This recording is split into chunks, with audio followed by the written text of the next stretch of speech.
I kind of have been looking at the Aaron Rodgers, Garrett Wilson, having demonstrative conversations on the sideline of training camp with the idea that it's healthy to see that sort of stuff, and that they wouldn't have to try to get on the same page if Rodgers played more than 5 snaps last year, and that is part and parcel of Rodgers not having as much time last year or any time. Long-winded setup to this is, have they fixed the offensive line problems, do you think, for the Jets? Because none of it matters if Rodgers and Garrett Wilson getting on the same page if Rodgers is on his behind again. So what do you think of how the Jets have handled that? I think the difference between this Jets team and the previous ones is that this Jets team can absorb an offensive line injury or two. Now, any team in the league, you get 2, 3, 4 guys get hurt up front, you're screwed. Like that, they're no different from that standpoint.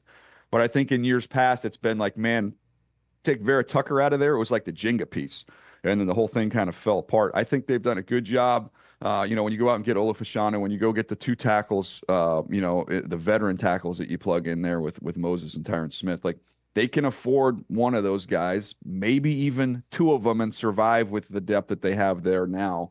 But like any team, they need, it preferred to keep those frontline guys healthy. But if they do stay healthy, Rich, I think they've got a chance to be a much improved offensive line. I'm excited to see the young guy in Joe Tippmann, who I really liked coming to the draft last year. I thought he did some good things last year, to see how he continues to grow and develop. Excited about him and his mullet to see what that what that looks like with the Jets. Do you subscribe to the AFC conventional wisdom that this is the year to go get the Bills, that they can get got right now? What do you think? They had a lot of people leave.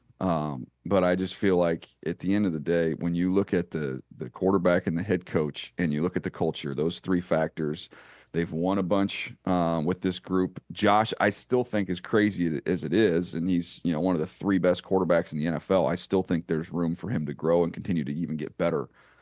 So I wouldn't be so quick to throw dirt on those guys. That's still a very formidable group, and I'm excited to see how Keon Coleman, fits in there. Some of the other, different pieces they have offensively, how that all comes together. I would like to say, though, going back real quick to the Jets, Rich. Yes, sir.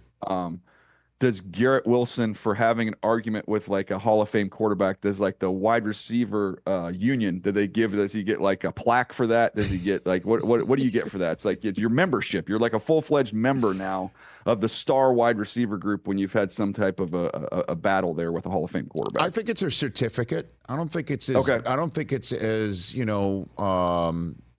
highfalutin is a plaque. You know what I mean? Like, I think it's a certificate. You get a few of those, and then maybe you get something a little bit more substantial.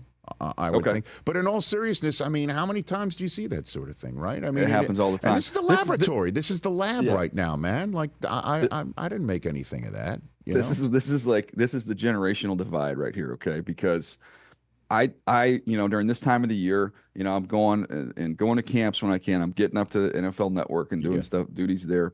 And then I'm in the car a lot, Rich. So I'm calling friends, you're calling friends around the league and finding out, hey, how's practice going? How the rookies look? What about this free agent edition? So I'm on the phone. That's where I'm getting my information. And then I get home and I've got, my son home from college. I've got my other son who's going into junior high school, and they're telling me everything, the Instagram updates of what's going on.